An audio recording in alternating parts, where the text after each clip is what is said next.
So to continue, we have also zero force members. Trust analysis using method of joints is greatly simplified if one is able to first determine those members that support no loading, meaning may kag zero force members from the word itself, zero force. Katong mga members nga walay force, no, zero ang iyang magnitude, no. These zero force members may be necessary for stability of the truss during construction and to provide support if the applied loading is changed, no. So dili lang pod nga, I mean kanang ang zero force member nga makaingon ta nga wala siya pulos, but pwede siya nga naagyapon siya, no, during construction to provide support na in case the loading is changed. They can generally be determined by inspection of the joints, and they occur in two cases. Now we have case 1. Consider the truss in the figure. This truss, the two members at joint C are connected together at right angle and there is no external load on the joint, no?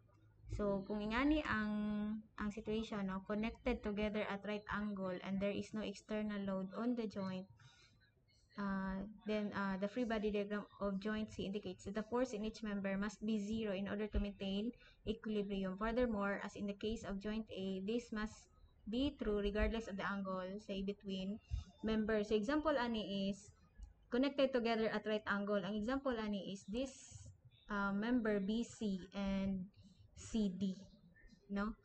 So, and there is no external load on the joint. So, kung wala kay makita nga, for example, wala kay load diri nga gi-apply, meaning that is considered as zero force member kay wala man sila i-resist, di ba? So, even through inspection, no, even inspection only, we can say that the member BC and member CD are zero force member. Another is this member AB, no, AB and AE. Again, bisag dili sila right angle, but since walay external force, no, wala ka external force nga gi-apply diha, no, meaning we can say that these members are zero force member, no, kay wala man sila i-resist or dili ma-stress ang member AB and AE, no, even if you sum up forces, no, using method of joint at C and at C, you can say that like this, no, summation of forces along X equals to 0. Then you can say that FCB is 0, no, a zero force member. Also, summation of forces along Y, positive upward. You can see here that the force CD, no, using this figure is equal to 0 also. Also, in this joint A, no, kaning joint A, if you try to analyze this one using method of joint, summation of forces along Y and summation of forces along X equals to 0, you can see here, no, nga if AB is equal to 0 because there are no other forces or no other external forces nga imong gi-apply, no. So I believe, no, this is actually a very simple discussion, no, for zero force member. In case 2, this is case 1, no, this is case 1. In case 2, zero force member occurs or zero force members also occur at joints having a geometry as joint D. Example is kaning figure, no, this figure here, a joint D, unsa ni siya, no, here, no external loads act on the joint. So if there is no external load act on the joint, so that the force summation in the y direction, which is perpendicular to two collinear members, requires that FDF is equal to 0. Using this result, FC is also zero force member as indicated by force analysis of joint F. So, kung wala external load and then naay perpendicular nga force and then collinear, for example, kani siya, ang explanation is that kani siya, perpendicular ni siya ang FDF, meaning naay collinear nga member, we have FCD, kani siya nga member, and FDE. And then, if kung naay naka-connect, no, in perpendicular member, which is FD, you know, member FD, then that FD is a zero force member. If you try to analyze also, no, if imo ni siyang i-extract ning joint D, mahimo ni siya ani, di ba? Even summation of forces tells nga ang imong FDF is equal to 0, meaning this member is a zero force member. This is case 2, no? Also indicates if you try to analyze also the joint F, no? Joint F imong i-extract, and then summation of forces along Y equals 0, no? Because kani collinear man ni siya, collinear, di ba? Kani siya collinear, and then kaning CD o DE collinear pod siya. Then we found out na kaning FD is a zero force member kani siya. This follows nga ang imuhang using method of joint in joint F, this follows nga ang imuhang force, this force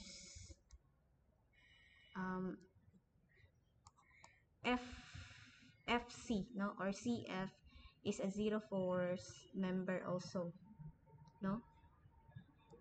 Kana siya because wala man kay other nga forces, no? FDF is 0 man. If we sum up forces vertical or along Y equals 0, you have FCF sin theta, di ba? Sin theta plus FDF is 0 already, di ba? Because of a case 2, no, for zero force member, then that follows that the FCF is a zero force member.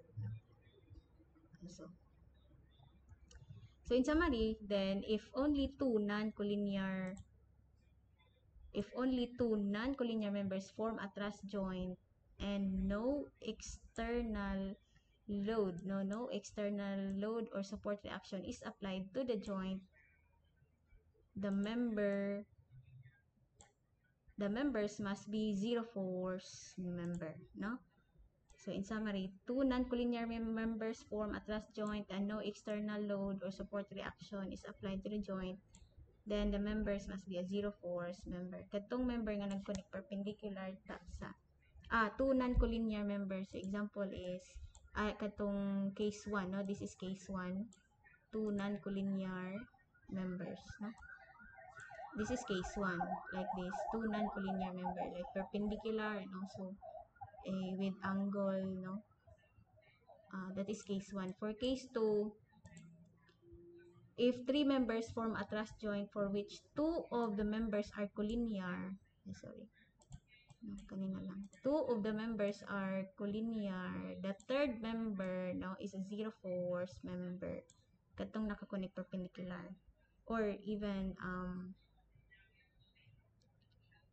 yes, nakakonect siyang perpendicular. Provided no external force or support reaction is applied to the joint, no? Provided nga walay external load. For example, what I mean for external load is, for example, ang sa joint D is nakay load diri, meaning dili na zero force member ang imuhang FDF, but in this case wala, as long as wala external load, then the third member is a zero force member, no?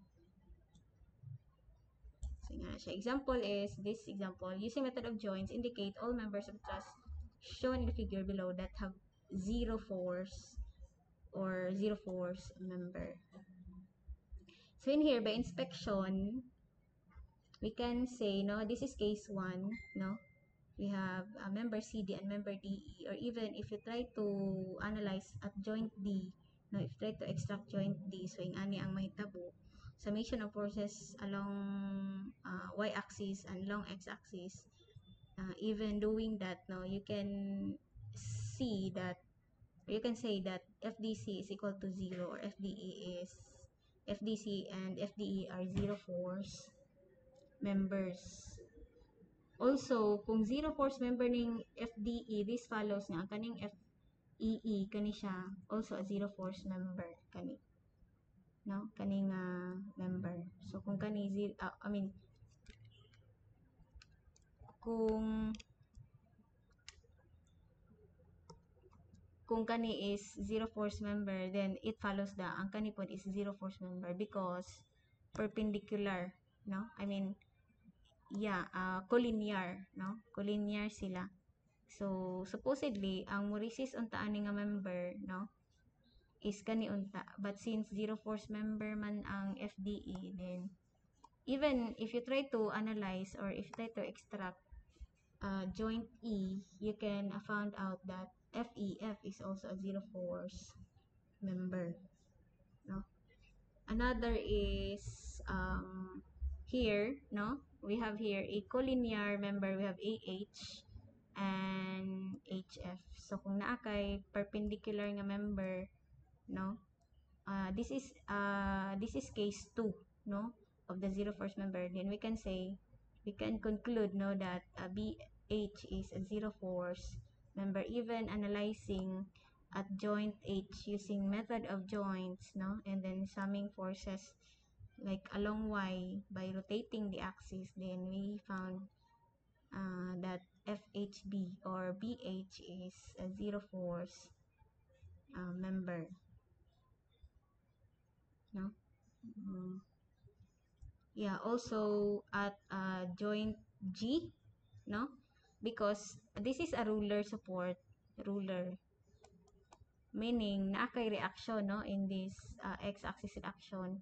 So nani siya force dire, no, nani siya force, but perpendicular to that, this is also a case 2, no, a case 2 kaning imuhang AG is a zero force member kay kani nakay reaction nga GX, of course mo react ana ang member GF. But how about perpendicular to that, kani siya, kani kay perpendicular man eh. So meaning kaning member AG nimo is a zero force member, diba? Even summing forces at joint G, we will find out that member GA is a zero force member, no? Even summing forces at joint G, or method of section, a method of joint at joint G.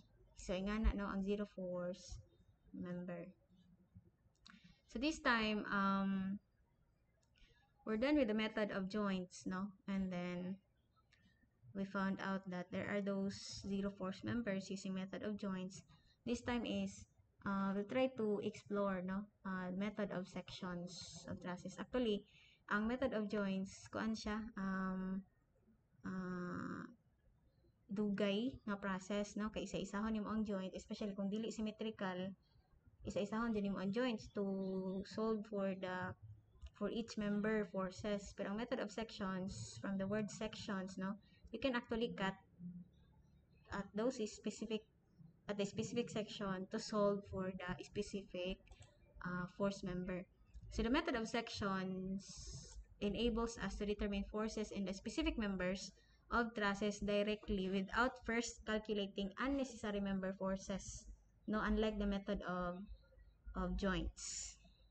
No, so taas gyud ang method of joints unlike the method of sections. It involves cutting the truss into two portions by passing an imaginary section through the members whose forces are desired. The desired member forces are then determined by considering the equilibrium of one of the two portions of the truss. There are only three equilibrium equations available, so they cannot be used to determine more than three unknown forces. Thus, in general, sections should be chosen that do not pass through more than three members with unknown forces, no? So we'll avoid, no, sections nga that do not pass through more than three members with unknown forces kay mas lisod. So example is this figure here. As you can see here, this is a truss member. I mean a truss structural truss structure with a pin connected at E and then ruler at A. Then if you are going to, so kani siya is, it's a matter of strategy, a method of sections. No? So we cut a section, for example, kani, if we are trying to solve for the beam GH, then we can cut this section and then moment at D. Diba? So we can analyze. So for example, ang atong kwaon is kaning nga member, no? F GH. Ang gusto na to kwaon is specific na member. So we can cut at AA, no, in this. And then analyze this section. Kaning nakat nga section. And then we can sum up moment at D, no? Kay kani siya naman ni forces nga kani, di ba? Member GD and member CD na siya forces nga kana siya. So if we sum up moment at D,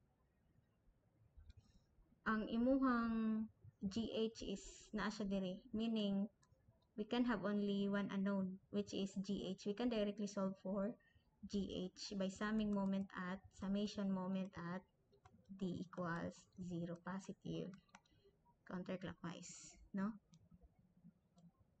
So nga na siya. So we have here a procedure for analysis. You can read this by yourself, no, to try to understand how to use the process.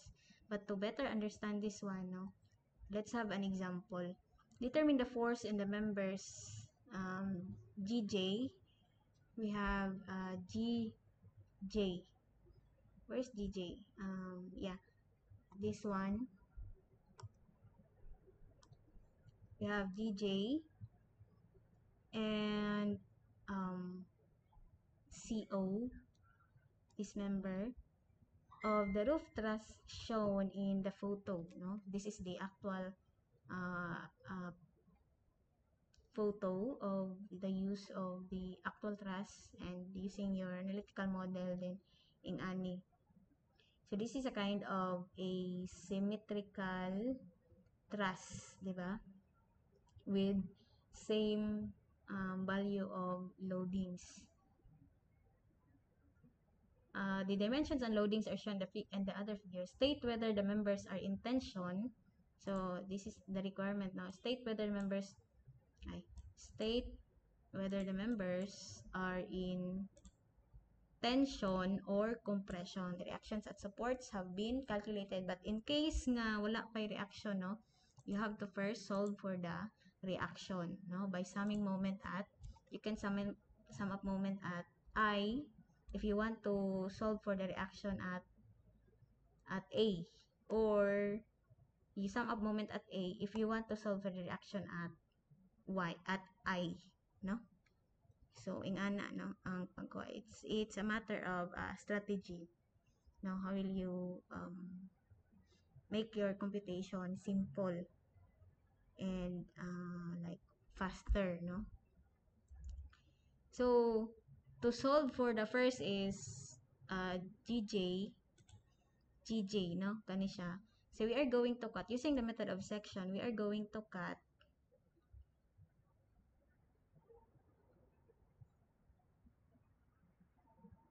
this, no? Kani siya. We are going to cut at section AA, kani. As you can see here, kana siya. And then may tabuan na is we try to analyze this section na lang dayon, kani siya. Di ba? So may tabo is that ing ani ang may tabo.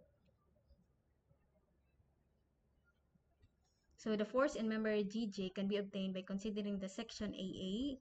The free body diagram of the right part of the section is shown in the figure, kani siya.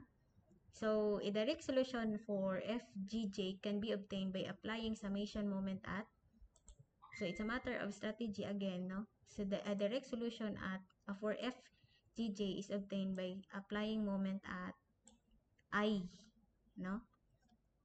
By applying moment at this joint at I. Why? For simplicity, yeah, this is the simplest solution, no? Because FGJ to point the G using the principle of transmissibility. So, para mas like the simpler solution is you sum up moment at I, because through the principle of transmissibility kaning imuhang FKJ, remember nga kung sa trust ang ay di man mo klarong yeah ang pinakasayon ani no to solve for the FGJ, which is this member, no, balik ta sa, so we try to cut here kaning sa AA, and then yeah, we can actually like assume no all the forces, unknown forces, to be in tension like away sa joint, but by inspection again pwede nimo like i-sure na daan ang direction, no, actually pwede nimo ni siya i-tension like this, your FKJ pwede nimo siya i-tension, also this FGJ kung dili ka sure, no, again you can always assume nga intention, so that pag after sa result if negative, then your assumption of the direction of force is wrong, so meaning compression dahil siya, so ingana lang, no.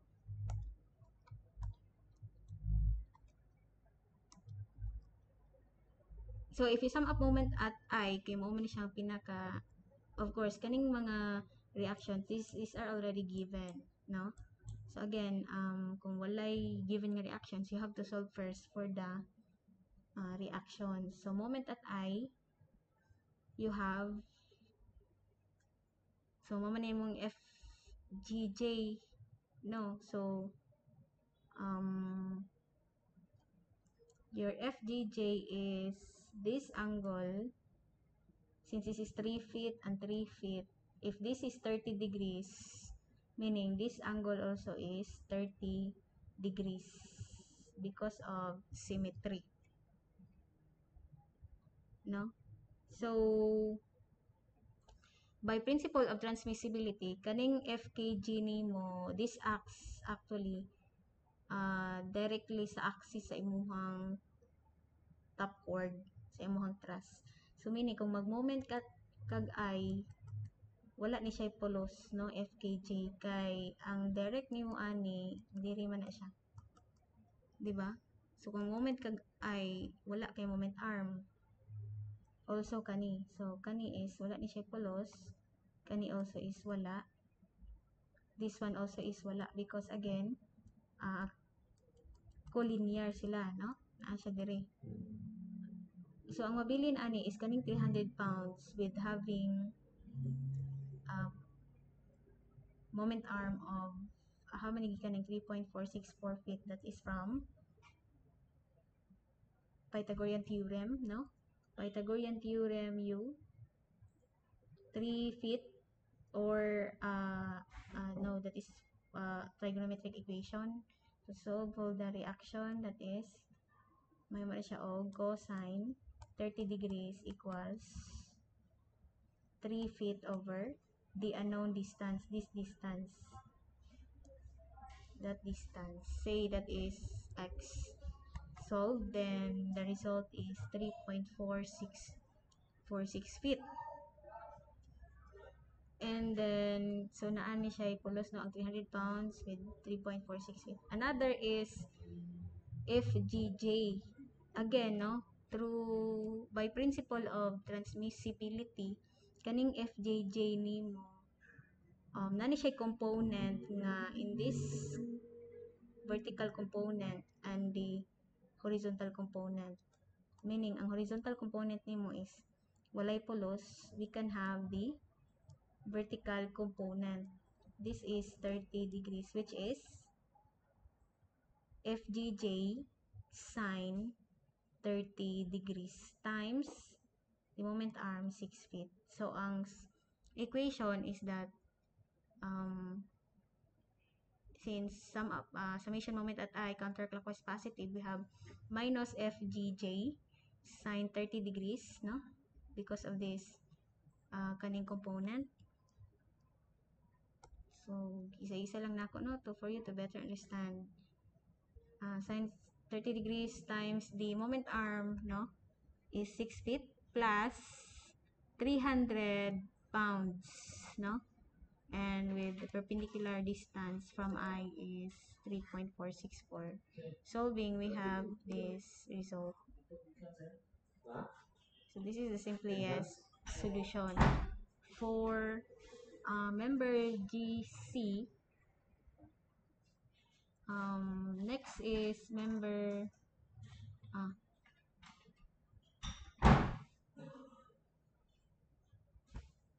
okay. The next requirement is for the, so we're done with this. Next requirement is member CO. For the member CO, we can cut, the CO is this section, we can cut in this section, no? So, kani, no? We can cut in this section. So, ang may tabo, and then we can analyze this section na lang. Kana siya. So, ang may tabo is that, ing ani, no? So, nakat na to siya. So, you can, yeah, kani siya maputol, no? Kani siya, member PO, CO, and then CD. Diba? So, ang mahitabo is that, ing ani ang mahitabo. Solving for the 4CO, unsay pinakasayon nga strategy ani, is you sum up moment at A. Because again, ang naipulos lang ani is that kani wala ni siya pulos because it actually acts at A. Wala ni siya pulos, kani is wala because walay moment arm, kani also is wala. Because again, direct na siya diri sa A, di ba? Through principle of transmissibility. Pwede siya nimo transmit, no? And then we have also FCD, kani siya wala po ni siya pulos because again, direct na siya sa A. Collinear na siya, no? So, ang naipulos lang ani. So, again, you can directly solve for the force CO. So, you have 300 pounds times this distance, which is the same as computed earlier through trigonometric function. Then, FCO is 6 feet, no? From joint A. So, if we sum up moment at A, counterclockwise positive, we have minus 300, no? Kay in the opposite direction times moment arm plus CO, FCO times 6 feet. And then we have this solving, we have this result. So that is the use of the method of section. Another is this problem using method of section. Determine the force in members GF and GD of the truss shown in the figure below. State whether the members are in tension or compression. The reactions at the supports have been calculated. No? Again, kung wala gi-calculate ang reaction, you have to solve for the reaction. No? So, okay. So, I believe, no? Kabalo na mo na. So, we are to determine how much is this GF and GD. Again, using method of sections, you can cut for this section and analyze, di ba? You can cut or in this figure, and then you analyze this part kani, no? You analyze that one. So, ang may tabo is that, so nakat na ang section, as you can see here. So, from here, nahimo siya ani. Diba? Kay gikat man mo na siya dire.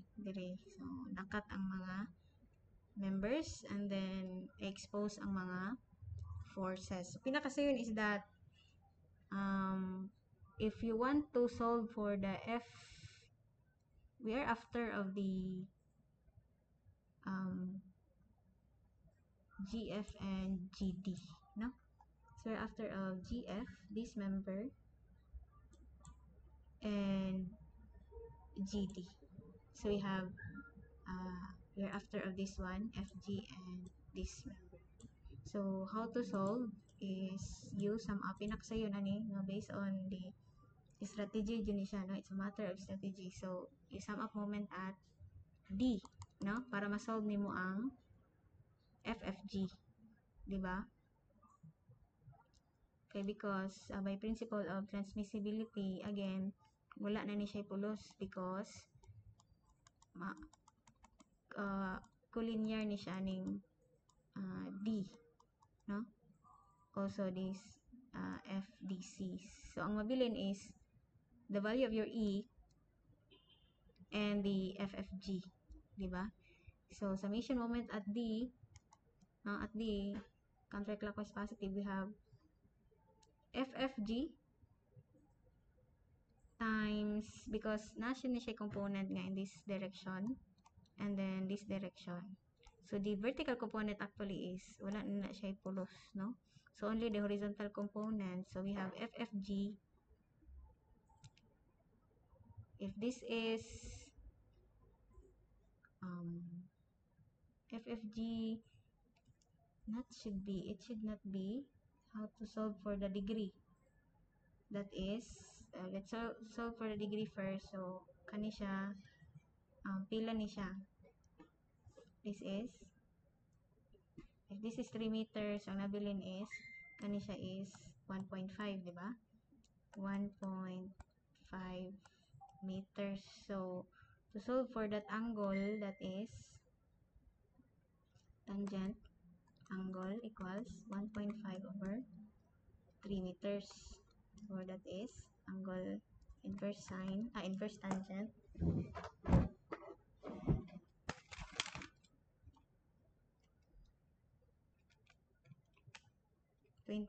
No? 26.565 degrees. So, FGF, so na ay something wrong aning solution. FGF, this should be not sine, this should be cosine. Diba? FG kay ang imuhang component na i-count, no, is not the vertical component but the horizontal component, this one. If you sum up moment at D, kani is wala na may pulos imong vertical component, kana siya. Therefore, if this is 26 degrees, 0.6 degrees cosine, no? So, FFG cosine 26.6 degrees times, how much is this? This is,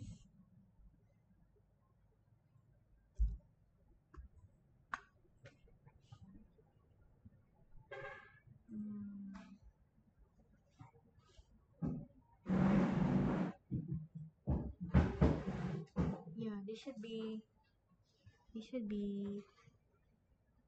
this one is 3 meters.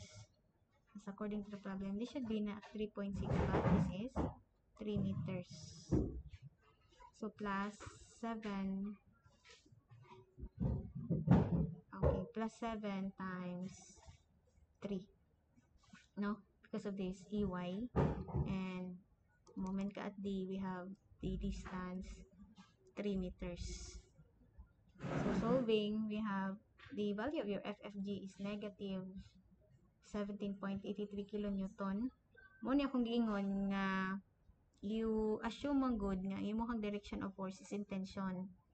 And then, the final answer is in negative. Therefore, ang imong assumption sa imong compression, sa imong force direction is mali. No? So, this should be in compression. Dapat compression na siya. No?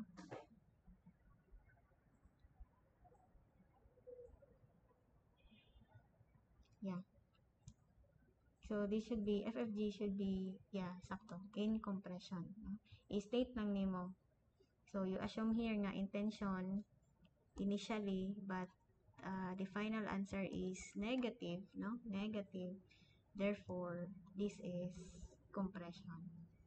No? Or you can actually say nga, wala nimo ang negative, 17.83 in compression. Yan na siya. But let's check first kung sakto ba na. Okay, I think there is some discrepancy of the answer. 26.6. So, I hope times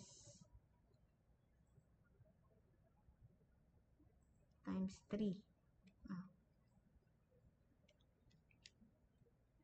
7 point, okay, sakto, no? So, the presentation lang is mali. So, again, no? 17.83 kilonewton in compression. So we're done with this. This is the answer, no? Actually, pwede raw laon ni mag negative, no, as long as naka-indicate na compression. So this is the final answer for FFG. Next is solve for the value of GD. So GD is in here, in here, no? So meaning na siya kani. Let me try to erase, no, para di ta maglibog. So the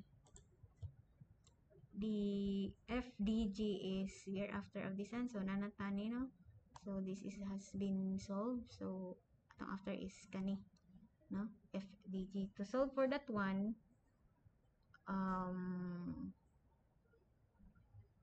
the pinakasayon nga buhaton is that by principle of transmissibility, we can actually, di ba, ang original nga structure nimo is kaniman.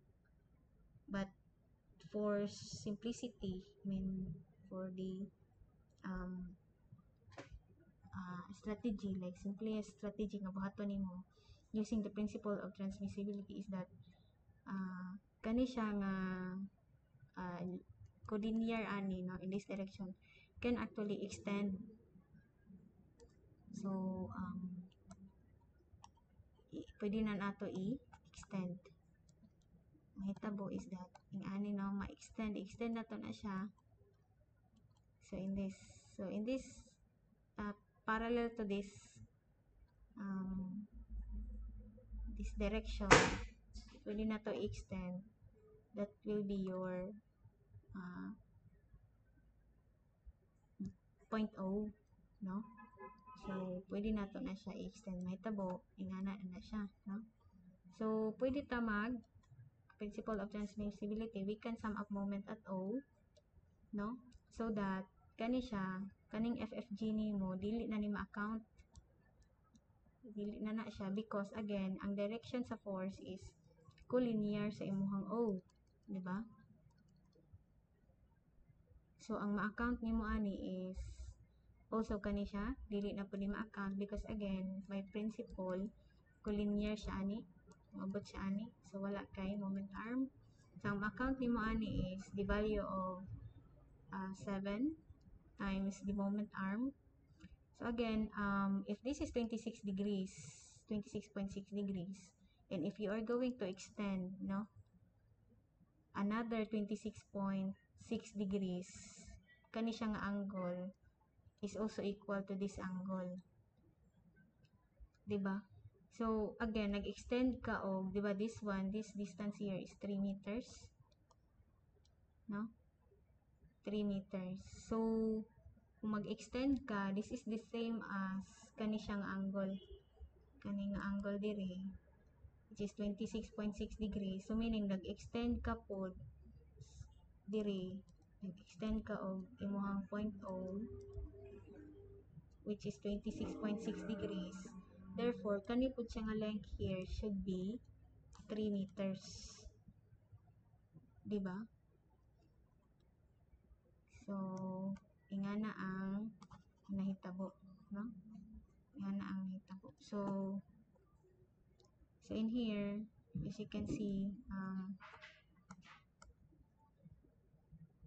we extend this point O, extension na, but the distance is the same, 3 meters. Which is, if tanaw ni mo diri, kani siya, this distance here, no, is 3 meters. 3 meters, which is same sa ma-extend diri pod, diba? Parallel to this member. Sing ana ang nahitabo, no? So we sum up moment at O.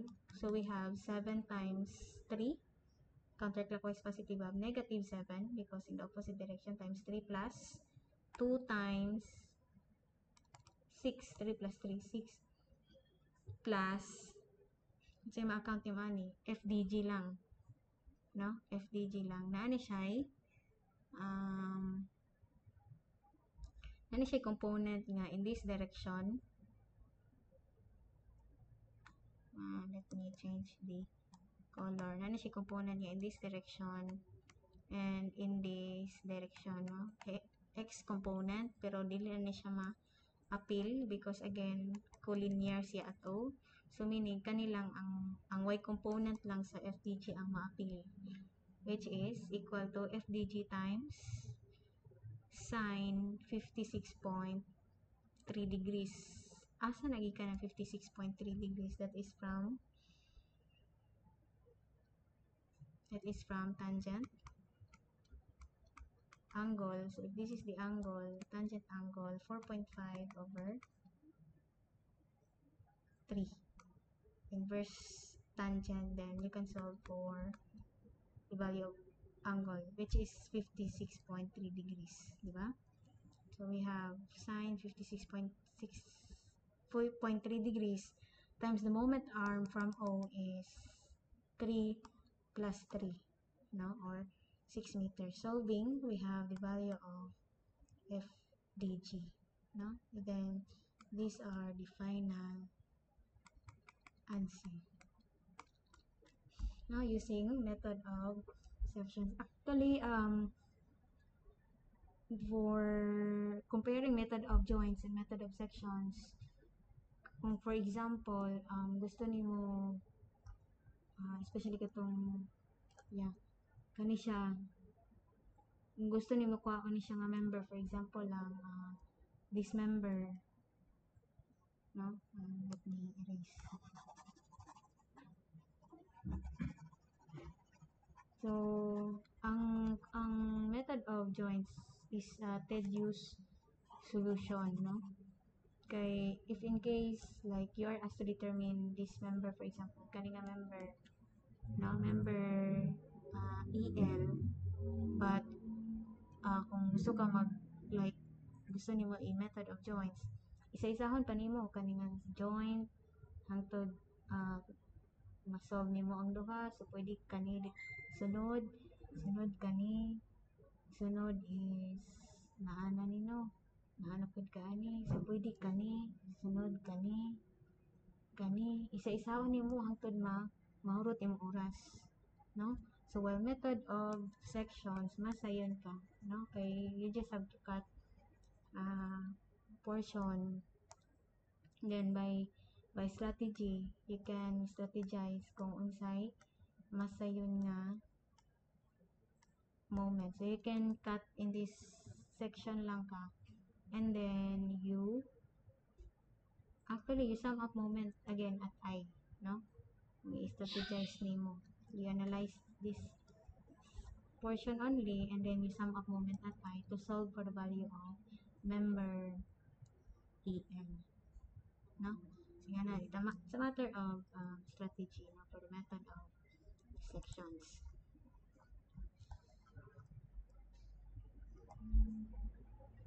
This is an example of compound classes, but compound classes using method of sections. You can study this one by yourself since you have now the idea of using method of sections, no? Okay.